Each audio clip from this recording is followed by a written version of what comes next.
Hey everybody, welcome to Acre of Love Homestead. I haven't made a video in a while. I've been kind of busy and kind of lazy to do a video, to be honest with you.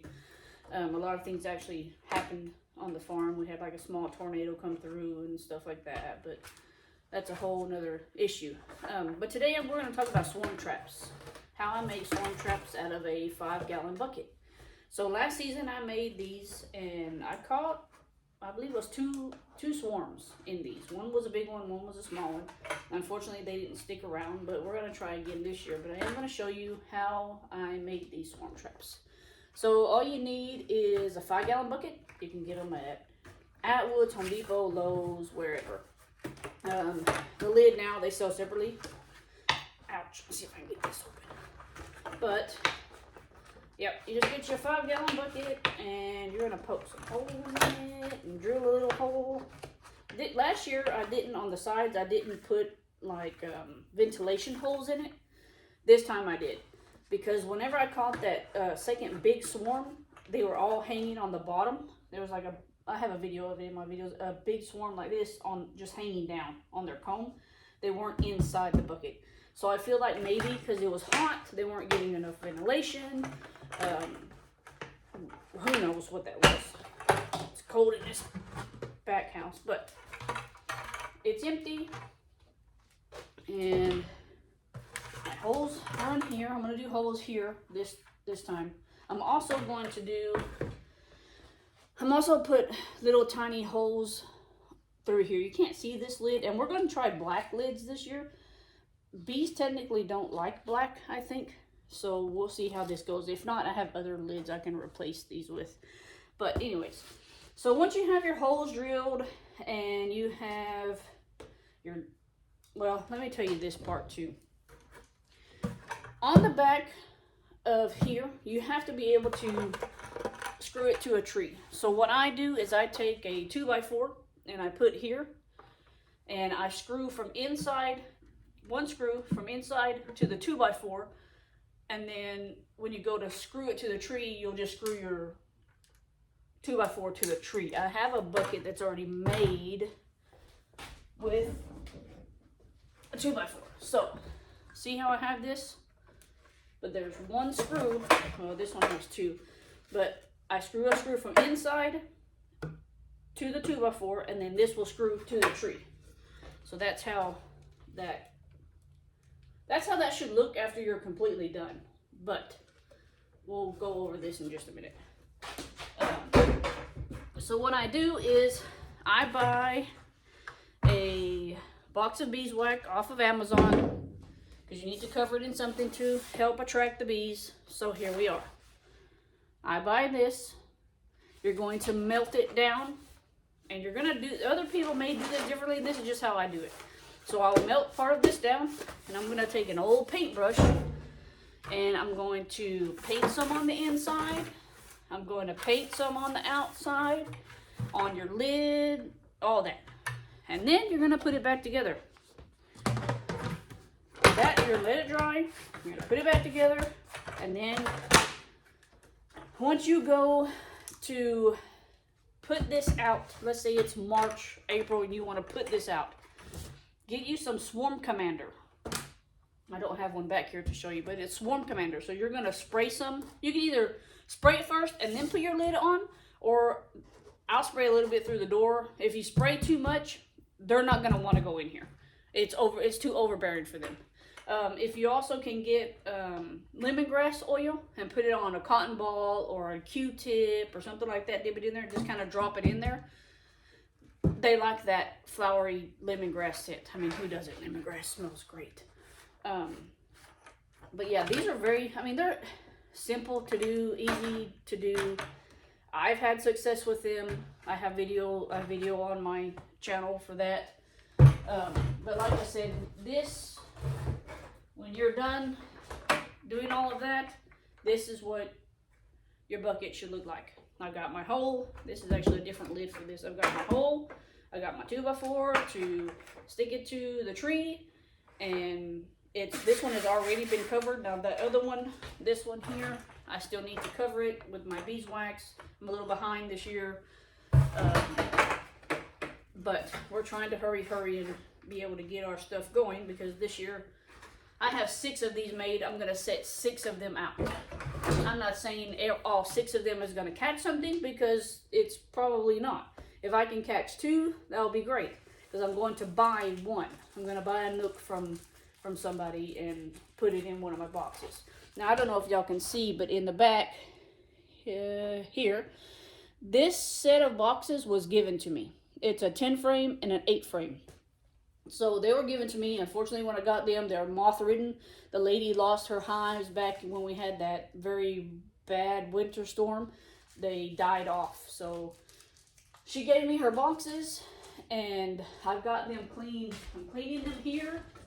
We have the frames. They were all icky nasty. They're still kind of icky nasty, but I have all the little plastics, you know, off, and we're gonna put these in some boiling water and clean the rest of them and put them all back together and get our hives going.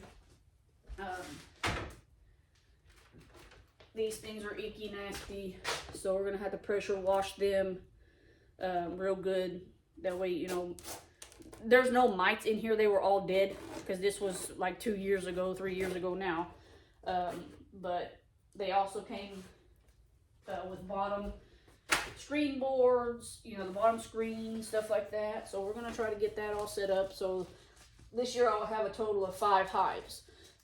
It would be awesome if I could get all 5 of those hives filled with bees and, you know, them last me and whatnot. But, you know, who knows exactly what could happen.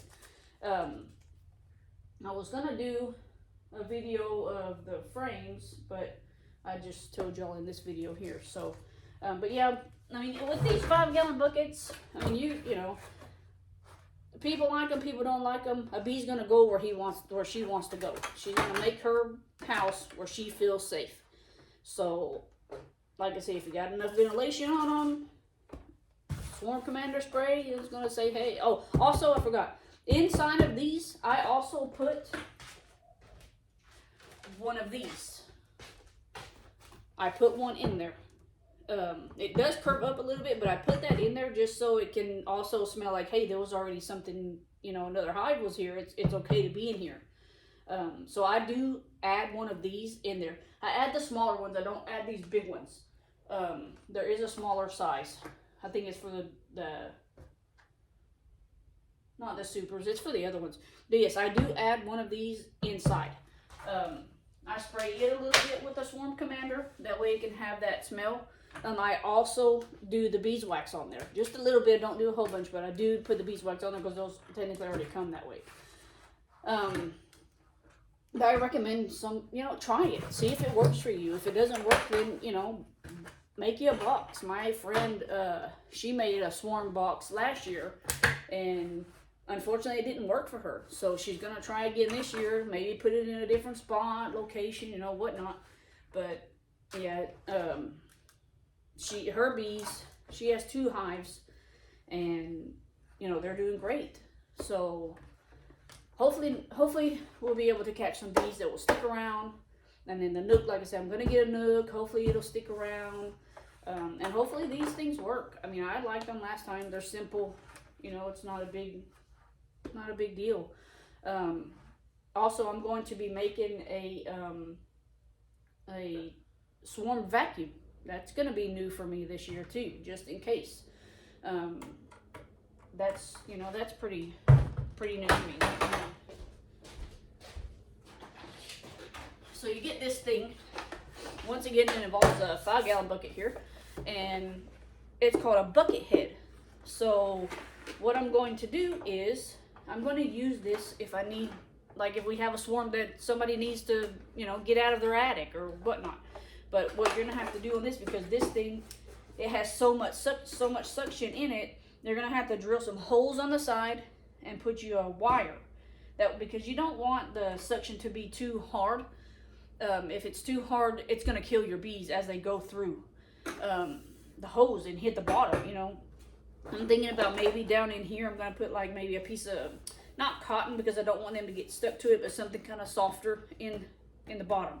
That way they're not hitting, you know, so hard either. But you need to put at least 1 or 2, not very big holes, but, you know, like a medium-sized hole, and put you some like wire, not like a small wire type over it, just so that, you know, the suction is not so drastic. You don't want to kill your bees as you're sucking them up into the box. But I'm gonna work on this. That may be another video that I do for this. That's gonna be new for me this year. I actually watched another video on YouTube that was teaching about that. So, you know, I take bits and pieces from different people and just go, you know, just go as I can. Like I say, we did have a lot of different stuff happen as I was doing the rabbit colony and such. Well, that's when that tornado came through. We had a small tornado, windstorm, whatever they want to call it, but it completely just knocked over my chicken coop. It like doubled it in half. The rabbits, it blew their house completely, disassembled it, so all the rabbits got out and they're no longer. I have 2 left of the rabbits. Nobody else came back. What else happened? The goats got moved, or we have less goats now, because I want to focus more on my bees and stuff. Yeah, we have more chickens now. We have probably about 50 to 60 chickens, I believe. We have meat chickens again. We just butchered our meat chickens, and we put about 28 of those in the freezer, so our freezer's pretty full of those. What else? I don't know. I'll have to make different videos and let y'all know kind of what's going on, but yeah, we're just kind of slowly doing what we need to do. Let me get you closer to, you can see these boxes here. Might make you a little dizzy, but I mean, they're pretty little boxes. On these I'm gonna have to replace one or two. They have some cracking here. One's got like a crack up here, so I may replace those. I'm not sure yet. I may not use those this year. I may turn them into swarm boxes. That might be my best bet, to be honest. But I don't know, because I have a brand new one. I got a brand new one for Christmas, and then my 2 from last year. And yeah, so I'll have 5. I'll have five boxes this year. But yeah, everybody, I mean, you know, I went to a bee meeting. I want to tell you about my smoker. So I went to a bee meeting with my friend, and they do raffles. So at the end of the bee meeting, you get to get a ticket and, you know, win stuff. And I won a bee smoker. Didn't really need it because I got 2 of them. Maybe I'll grow me a partner and somebody will go along with me and we can smoke some bees. But yeah, no, these are the small frames that I was telling y'all that I stick down in this bucket. Let's see if I can get this back off right quick. Let me put the lid on so y'all can see that. Like I say, these don't have wax on them or anything just yet. See, okay, so it fits kind of like that, but when you go to put the lid on, they bend, which I think is okay because it's going to tell the bees, hey, this smells like home. We can make a house here. So last year I did have one of the swarms using it. The other swarm, they just kind of, like I say, they built their comb on the bottom and they were just using that. But see, the lid closes perfectly fine with one of those in there. I do leave the handle on. Just, I don't know why, I just do. I may tape them back this year. They kind of get in the way when you're kind of doing stuff, but I may tape them back. I'm not quite sure yet. And I'm not sure if I want to put more holes up here, little tiny holes, just air vents just in the summer because it gets really hot. You know, it's kind of like, you know, the same as the front of the door when you do the reducers. Where's my reducer? You know, it'll be the same thing. You either open it with the big hole or you leave it with the tiny hole. Well, technically this one, you just have a tiny hole, so I would think that you would need more ventilation. Now, not where it can rain in there or anything, but just so that they can kind of breathe and, you know, not have to be bearding so much on the bottom like they were. Yeah, so hopefully these things work out again this year. Like I say, I've got 6 of them, and we're going to try 6 of them. I get these buckets from, hang on one second. Sorry, I wasn't prepared for this video. So I get these buckets. If anybody doesn't want to pay for buckets, check your local donut shops. These come from a local donut shop by where I work. She sells them for $2.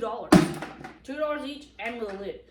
At Atwood's, friggin' Lowe's, whatever. These things are like $4.99 plus $1.99 for the lid. So I can easily turn these into swarm buckets also. And they're white, so they might like that a little better. I'm not sure. But my last ones, like you saw, were they were orange. And I seem to do fine on those. These are not 5-gallon buckets. This is only going to be, what is this? I'm not sure. Maybe a 3-gallon, 2-gallon maybe. Whatever it is, it holds 37 pounds of whatever goes in here. But I mean, you could easily turn, you know, one of these into that. I seen a video also where they turn these buckets into bee feeders. I'm gonna watch more about that, so we might have another video if I do that. I think that would be really neat. I also have my Easy Nook box. I was gonna put that as a swarm trap also. These to me are pretty neat because it's kind of like my holes, my ventilation holes that I put in. These have them on the sides, in the back, in the front. I need to really clean this thing, excuse it. Oh, there's a thing of my Swarm Commander. But, yeah, so, I mean, clearly, you know, if these boxes have the ventilation, why wouldn't your bucket have it too? And that's what I got to thinking, you know, when it's cold outside and you can't do anything, you start thinking about things. This right here is the Swarm Commander. I don't know if y'all can see that, but this is what I spray into the buckets. And you just do, either you can, like I say, you can do it while the lid's off, spray a couple times, and that should be enough. I'll spray the tree a couple of times, like up, top, down, top, to the side, or whatever. I'll do that just so I can kind of draw them in, and they're like, oh, hey, it smells good over here, guys, come on, let's live over here. But yeah, that's what we do. Like I say, people use lemongrass, whatever. Lemongrass smells really good, so I may try that this year too, because I don't like doing too much, like, I don't know if this has chemicals in it and stuff, but let's see. It is not going to tell me. I have no clue. It smells good. I mean, that stuff smells good. But yeah, I'll probably do another video of this right here, these boxes, as I'm cleaning them, because they were I'm talking moth-ridden. Some of those frames are eaten up so bad, I'm probably just going to get some more of those some of these Nook boxes, and we're just going to use them for swarm, you know, for the Nook boxes, and go that way. So, I don't know, we'll see. I'm really excited about, you know, spring's opening up a lot of different things for me. You know, you got bees to look forward to, you know, also it's springtime. We all love springtime. You know, baby goats will be born. You know, just a lot of different things. We did start setting up at, it's called B&H Feed. We started setting up there, and we started, it's kind of like a flea market, but it's homemade stuff only. So if I can get my bee stuff going, that will be great. I would like to sit up there and maybe one day be able to sell my own honey. That would be awesome. But we'll see how this adventure goes. Like I said, my first time around, it didn't go so well. I ended up with some very aggressive bees. And literally, you could not sit outside, step outside. I could not go to my neighbors without being stung. They were just very, very aggressive. Unfortunately, they were euthanized humanely. But, yeah, we can't have that again. Because where I live, I'm not on a bunch of acres. Like, we have an acre. I have a spot where I can put them now, like a good, better spot. I think maybe the other hive was a little aggressive because they were kind of more out and around people. I'm not sure. But whatever it was, I was told to humanely, you know, disperse them, unfortunately. But yeah, hopefully this time around it will be way better, because I would love for it to be way better. I want it to work out, and I'm going to put a lot of effort into this. You know, it's a neat little hobby to do. It gives you something to do, and you know, it's beneficial. It helps us. It helps, you know, it helps the world. You know, without bees, I mean, what are we really? Yeah, I mean, stay tuned, guys. You know, like and subscribe. see what's going on, you know, on our Acre of Love homestead here, and you know, stay continued, and we'll have lots of new videos. You know, so like I say, springtime's coming, summer's coming, so we're gonna have lots of new videos coming. Hopefully I can get my channel built a little more people involved, etc. Eventually I think if my bee stuff goes the way I want it, I would love to do a class on my own. And I think that would be really cool, to be able to teach people, you know, about how you can slowly help the bees, you know, help humanity also, because like I say, without bees, we're kind of doomed. So, you know, stay tuned, like and subscribe, and always check back and see what's going on. And y'all have a good Merry Christmas, guys. Bye.